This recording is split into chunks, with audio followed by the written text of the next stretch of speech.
Hello everyone. इस video lecture series में हम डिस्क्रीट मैथमेटिक्स के बारे में पढ़ेंगे। तो सबसे पहले मैं आपको सेट्स के बारे में पढ़ाऊंगी, उसके बाद मैं आपको रिलेशंस के बारे में पढ़ाऊंगी और फिर हैज़ डायग्राम के बारे में पढ़ेंगे। तो ऐसे करके एक एक करके हम बढ़ते जाएंगे। आगे सारा सिलेबस हम कवर करेंगे डिस्क्रीट मैथमेटिक्स का। तो सबसे पहले अगर मैं सेट से स्टार्ट करूँ तो सेट देखिए क्या होता है ना, कोई भी सेट अगर हम बोलें तो set is an unordered collection of different elements. Set is an unordered collection of different elements, यानी कि आपको ये टर्म ध्यान में रखना है कि सेट जो होता है अनऑर्डर्ड कलेक्शन होता है। यानी कि अगर एक कोई भी ऐसा एक ग्रुप, सेट हम क्या बोल रहे हैं, किसी को भी एक ग्रुप ऐसा हमने बना लिया है जिसमें डिफरेंट एलिमेंट्स आपके लाई कर रहे हैं बेस्ड ऑन सम कैरेक्टरिस्टिक्स। तो आप किसी कॉमन कैरेक्टरिस्टिक्स के बेसिस पे क्या करते हैं, हम लोग ग्रुप बनाते हैं ना। यानी कि उस ग्रुप में जितने भी मेंबर्स होंगे उसमें उनमें कुछ ना कुछ कॉमन होगा जो उनके ग्रुप के अंदर रख रहा है। ठीक है, अब यहाँ पे सारे ही एलिमेंट्स क्या होते हैं, डिफरेंट होते हैं। और दूसरी बात हम क्या कह रहे हैं, सेट क्या है, ऐसा ही एक ग्रुप है जो कि है अनऑर्डर्ड कलेक्शन है डिफरेंट एलिमेंट्स का। अनऑर्डर्ड कलेक्शन मतलब अगर मैंने कोई सेट बनाया है यहाँ पे A, B, ठीक है, यानी कि दो एलिमेंट्स मैंने उसमें रखे हैं सेट S में A, B। तो हम यहाँ पे क्या कह रहे हैं कि अगर मैं सेट को इसको रिप्रेजेंट करने के लिए A, B लिखूँ या B, A लिखूँ, बात एक ही है। ठीक है, तो मैंने कवर सारे एलिमेंट्स किए हैं। अब उनका ऑर्डर यहाँ पे मैटर नहीं करता कि आप ए को पहले लिख रहे हो, बी को बाद में लिख रहे हो, या फिर बी को पहले लिख रहे हो और ए को बाद में लिख रहे हो ना। तो सेट क्या है, हमारा अनऑर्डर्ड कलेक्शन है डिफरेंट एलिमेंट्स का। और दूसरी बात, सेट में एलिमेंट्स को रिप्रेजेंट करने के लिए हमें कर्ली ब्रैकेट्स का यूज़ करना होता है और सारे ही एलिमेंट्स को हम कॉमा के साथ सेपरेट यहाँ पे करते हैं। तो बेसिक सेट को हम कैसे डिफाइन कर सकते हैं, सेट को कोई भी आप ऐसा ग्रुप ले लीजिए कि जिसमें कोई ना कोई आपकी कॉमन कैरेक्टरिस्टिक्स हो। उनके कॉमन कैरेक्टरिस्टिक्स के बेसिस पे हम क्या करते हैं, उनको ग्रुप करते हैं, यानी कि एक सेट में कन्वर्ट करते हैं। और उनमें जो होता है वो ऑर्डर उनका मैटर नहीं करता, आप उनमें किसी भी एलिमेंट को पहले या किसी भी एलिमेंट को बाद में आप लिख सकते हो। ठीक है, तो एग्जाम्पल अगर हम देखें, a set of all positive integers. ठीक है, तो यहाँ पे आपने कुछ नंबर्स का सेट बनाया है जिसमें कॉमन प्रॉपर्टी क्या है कि वो सारे के सारे पॉजिटिव इंटीजर्स हैं। तो किसी कॉमन प्रॉपर्टी के बेसिस पे ही आप इनको ग्रुप करते हो। बेसिकली ग्रुप का मतलब ही वही होता है कि उनमें कुछ ना कुछ कॉमन होगा तभी उनको एक ग्रुप में रखा गया, राइट। तो यहाँ पे ऐसे ही करके आप सेट बना सकते हैं, a set of all planets in the solar system, a set of all states in India, a set of all the lower case letters of the alphabet. Okay, तो इस तरीके से आप सेट के एग्जांपल्स दे सकते हो। तो मल्टीपल यहाँ पे एग्जांपल्स हो सकते हैं, बहुत सारे एग्जांपल हो सकते हैं, किसी भी चीज़ का आप एक सेट बना सकते हो। तो अब धीरे धीरे इसका रिप्रेजेंटेशन हम देखेंगे कि सेट को आप रिप्रेजेंट किस तरीके से करते हैं। देखिए, हमें लॉजिकल व्यू तो समझ में आ गया और हमें वर्बली तो समझ में आ गया कि सेट क्या होता है और सेट हम कैसे हम फॉर्म कर रहे हैं, किन चीज़ों का हम एक सेट बना सकते हैं या उसको किस तरीके से रिप्रेजेंट किया जाता है। अब उसको अगर आप रिटन फॉर्मेट में अगर रिप्रेजेंट करेंगे तो आप कैसे करेंगे। ठीक है, तो दो फॉर्म्स आपको यहाँ पे मिलती हैं। पहली होती है आपकी रोस्टर फॉर्म या टेबुलर फॉर्म जिसको बोला जाता है। दूसरी होती है आपकी सेट बिल्डर नोटेशन। ठीक है, या तो फिर इसको बोलते हैं सेट बिल्डर फॉर्म। तो रोस्टर या टेबुलर फॉर्म में क्या होता है, बेसिकली हम किसी भी सेट को रिप्रेजेंट करने के लिए उसके सारे एलिमेंट्स को मेंशन कर देते हैं। तो इस फॉर्म को आप टेबुलर फॉर्म को बोलते हो या फिर रोस्टर फॉर्म बोलते हो। ठीक है, तो जैसे एग्जांपल है आपका set of all vowels in English alphabet. तो हमने यहाँ पे सेट बना दिया, सेट का नाम हमने दे दिया ए, कैपिटल ए, और हमने उसमें एलिमेंट्स रख दिए A, E, I, O, U, यानी कि यही आपके सारे के सारे वॉवल्स होते हैं, इसके अलावा और कोई वॉवल नहीं होता ना। तो हमने क्या कर दिया, सिंपली सारे एलिमेंट्स को हमने यहाँ पे लिस्ट कर दिया। तो ऐसे अगर आपको रिप्रेजेंट करना है तो इसको हम क्या बोलते हैं, रोस्टर फॉर्म या फिर टेबुलर फॉर्म, यानी कि सारे एलिमेंट्स आपने लिख दिए वहाँ पे। अब दूसरा होता है set builder notation. Set builder notation में देखिए क्या होता है कि हम सारे एलिमेंट्स को मेंशन नहीं करते। ज़्यादातर आपका ये सेट बिल्डर नोटेशन तब आपका काम आता है या फिर तब ज़्यादा यूज़फुल होता है जब आपका सेट जो है वो बहुत बड़ा है रेंज में, यानी कि उसमें बहुत ज़्यादा एलिमेंट्स आने वाले हैं। तो सारे एलिमेंट्स को यहाँ पर लिस्ट करना या मेंशन करना बहुत एफिशिएंट तो नहीं होगा।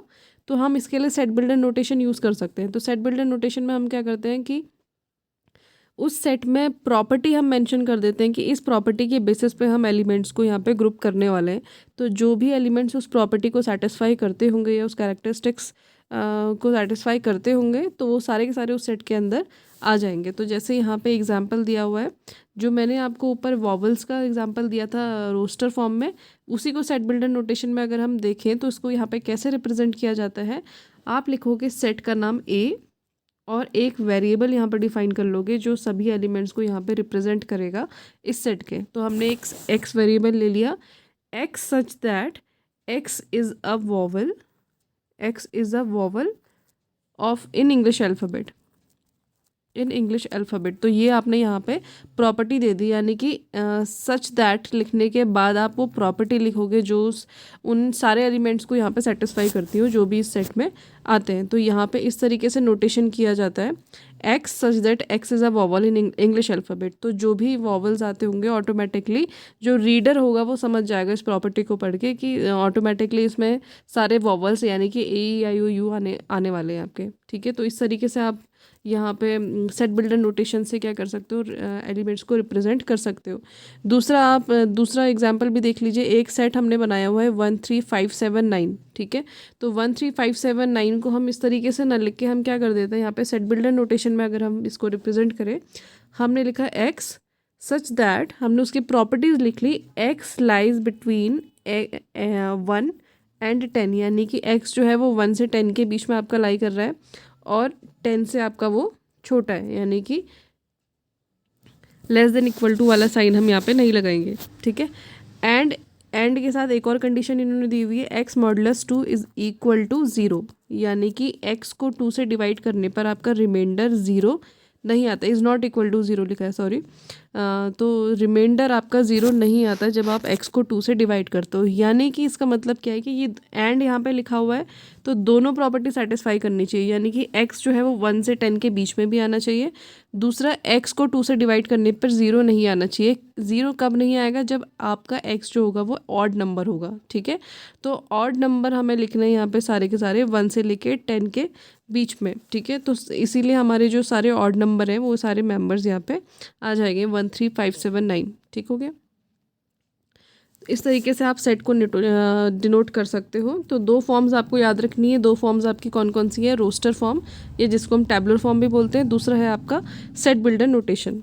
ठीक है, फिर है आपके cardinality of a set. Cardinality of a set की अगर हम बात करें तो देखिए कार्डिनैलिटी किसको बोलते हैं, कितने किसी भी सेट में जितने नंबर ऑफ एलिमेंट्स होते हैं उसको हम उस सेट की कार्डिनैलिटी बोलते हैं। ठीक है, किसी भी सेट में जितने नंबर ऑफ एलिमेंट्स होंगे उसको हम उसकी कार्डिनैलिटी बोलेंगे। तो जैसे इस सेट में यहाँ पे एग्जांपल में दिया है 4 एलिमेंट्स आपके लिखे हैं 1 2 3 4। ठीक है, तो हमने कार्डिनैलिटी क्या लिख ली इसकी 4। वैसे ही यहाँ पे एक सेट बनाया हुआ है जिसको 1 2 3 4 से स्टार्ट करके वो इन्फिनिटी तक गया हुआ है, तो इन्फिनिटी या फिर नहीं कि इनफाइनाइट कार्डिनैलिटी इसकी हो जाएगी। तो इन्फिनिटी से आप उसको यहाँ पे क्या करोगे, डिनोट करोगे। ठीक है, तो इस तरीके से कार्डिनैलिटी आप निकाल सकते हो। कार्डिनैलिटी बहुत इजी है, जितने नंबर ऑफ एलिमेंट्स होंगे उतनी आप उसकी कार्डिनैलिटी लिखोगे। और दूसरी बात, डिनोट इसको कैसे किया जाता है, हम यहाँ पे एक मॉड का साइन यहाँ पे लगा लेते हैं। जैसे सपोज आपके सेट का नाम एस है तो मॉड एस आप लिखोगे कार्डिनैलिटी को यहाँ पे शो करने के लिए। ठीक है, अब पढ़ लेते हैं types of set. Types of set में देखिए क्या होता है, अलग अलग टाइप्स के आपके सेट होते हैं बेस्ड ऑन देयर प्रॉपर्टी और based on their number of elements. तो यहाँ पे देखो क्या होता है, सबसे पहला आपका सेट है फाइनाइट सेट। तो किसी भी सेट में अगर फाइनाइट नंबर ऑफ एलिमेंट्स हैं तो उसको हम सिंपली फाइनाइट सेट कह सकते हैं, यानी कि एक डेफिनेट नंबर ऑफ एलिमेंट्स यहाँ पे होने चाहिए।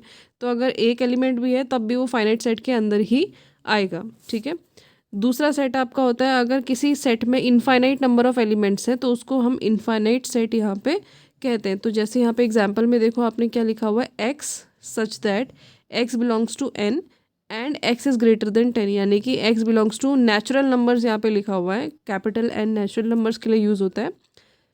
तो x belongs to natural number and x is greater than 10, यानी कि 10 से बड़े सारे नेचुरल नंबर इस सेट के अंदर आ जाएंगे। तो नेचुरल नंबर के ऐसे आपके ने कोई रेंज तो डिफाइन नहीं की है कि इससे नीचे ही आपके आने वाले हैं, आपने सिर्फ यहाँ पे कंडीशन दे दी कि 10 से बड़ा होना चाहिए, तो वो इन्फिनिटी तक चले जाएगा सेट। इसीलिए यहाँ पे इस सेट को हम क्या कह सकते हैं, इनफाइनाइट सेट कह सकते हैं।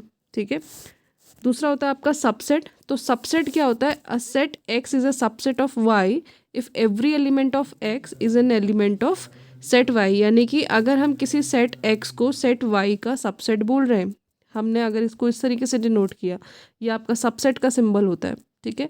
अगर हम बोल रहे हैं कि कोई सेट एक्स किसी सेट वाई का सबसेट है, तो एक्स के सारे एलिमेंट्स वाई के सेट में आने चाहिए, ठीक है। यानी कि एक्स के सारे एलिमेंट्स वाई में भी होने चाहिए, तब हम बोलेंगे कि एक्स जो है वो वाई का सबसेट है, ठीक है। तो इसको इस तरीके से देख सकते हैं, लेट एक्स इक्वल्स टू 1 2 3 4 5 6, एक सेट आपने बना दिया।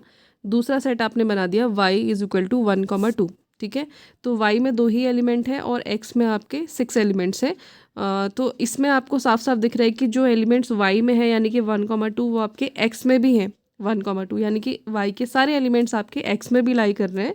तो आप इस केस में क्या बोल सकते हो, Y is a subset of X, ठीक है। तो इस तरीके से हम यहाँ पे डिनोट कर सकते हैं। दूसरी चीज़ देखिए, एक और यहाँ पे एग्जांपल मैंने आपको दिखाया हुआ है कि x इक्वल्स टू 1 2 3 है suppose, and y is equal to 1 2 3 यानी कि दोनों सेट आपके सेम ही हैं।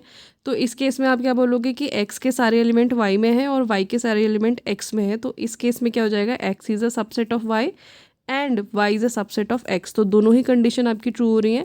अगर ये दोनों कंडीशन आपकी ट्रू होती हैं तो वहाँ पर आप सीधे सीधे लिख सकते हो as x is equal to y, ठीक है। दूसरा होता है आपका प्रॉपर सबसेट। अभी सबसेट मैंने आपको बताया, अब प्रॉपर सबसेट देखिए क्या होगा। सबसेट में मैंने आपको क्या बताया कि अगर x के सारे एलिमेंट्स y में भी अगर आते हैं तो हम बोलते हैं कि x जो है सबसेट है y का। तो सबसेट अगर सिंपल आप दिखाओगे तो ये आपके नोटेशन यहाँ पे रहती है, ठीक है। सबसेट के साथ नीचे इक्वल्स टू का भी साइन आप यहाँ पे दोगे, ठीक है।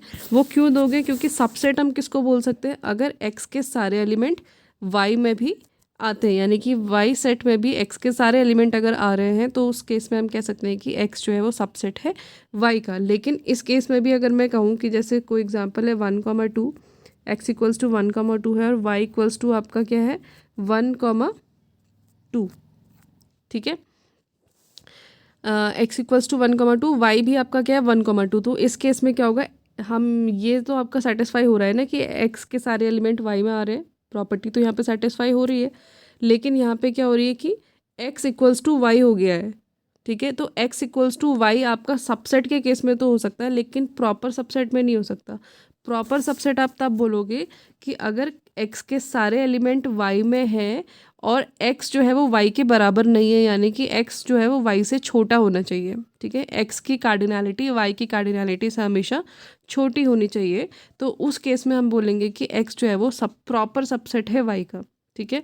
प्रॉपर सबसेट है y का, यानी कि x के सारे एलिमेंट्स y में होंगे लेकिन x की कार्डिनैलिटी हमेशा y की कार्डिनैलिटी से कम होगी, यानी कि x के नंबर ऑफ एलिमेंट्स y के नंबर ऑफ एलिमेंट्स से हमेशा कम होंगे, ठीक है। तो अब यहाँ पे देख लीजिए, इसको एक बार पढ़ लेते हैं हम। The term proper subset can be defined as a subset of but not equal to, ठीक है। Can be defined as subset of but not equal to, यानी कि सबसेट तो है लेकिन इक्वल नहीं है। A set x is a proper subset of y written as x is a proper subset of y if every element of x is an element of set y and cardinality of x is less than cardinality of y। तो ये चीज़ आपको यहाँ पे ध्यान रखनी है proper subset में, ठीक है। ये इसी का एग्जांपल मैंने यहाँ पे दिया हुआ है। दूसरा आपका होता है यूनिवर्सल सेट। तो यूनिवर्सल सेट क्या होता है कि किसी भी कंटेक्स्ट में अगर आप कोई सेट डिफाइन कर रहे हो तो उसका उसी कंटेक्स्ट में जितने भी सेट्स आपके आते होंगे, उस कंटेक्स्ट में जितने सेट आपके आते होंगे वो सेट किसी पर्टिकुलर डोमेन के अंदर लाई कर रहे होंगे, तो उसी डोमेन को हम यहाँ पे यूनिवर्सल सेट हम बोलते हैं। तो इसका एग्जांपल अगर हम देख ले तो एग्जांपल से ज़्यादा अच्छे से समझ में आपको आ जाएगा। तो जैसे अगर हम क्या कह सकते हैं कि we may define U as the set of all animals on earth. In this case, set of all mammals is a subset of you, set of all fish is a subset of you and set of all insects is a subset of you। यानी कि आपने अगर आपने छोटे छोटे sets बनाए, set of all mammals, ठीक है, फिर आपने दूसरा सेट बनाया सेट ऑफ ऑल फिशेस, तीसरा सेट आपने बनाया सेट ऑफ ऑल इंसेक्ट्स, ठीक है। ये सारे सेट किस सेट के अंदर आ सकते हैं, set of all animals on अर्थ, ठीक है। तो इस सेट के अंदर आ सकते हैं। तो इस सेट को हम यहाँ पे क्या बोल सकते हैं, इस कंटेक्स्ट में यूनिवर्सल सेट बोल सकते हैं, ठीक है। दूसरा होता है आपका एम्प्टी सेट और नल सेट। तो एम्प्टी सेट हम जिसको बोलेंगे जिस सेट में कोई भी एलिमेंट नहीं होगा, ठीक है। अगर किसी सेट में कोई भी एलिमेंट नहीं है तो उसको हम बोलेंगे एम्प्टी सेट और उसको डिनोट करते हैं फाई से, ठीक है, 5 से आप उसको डिनोट करोगे।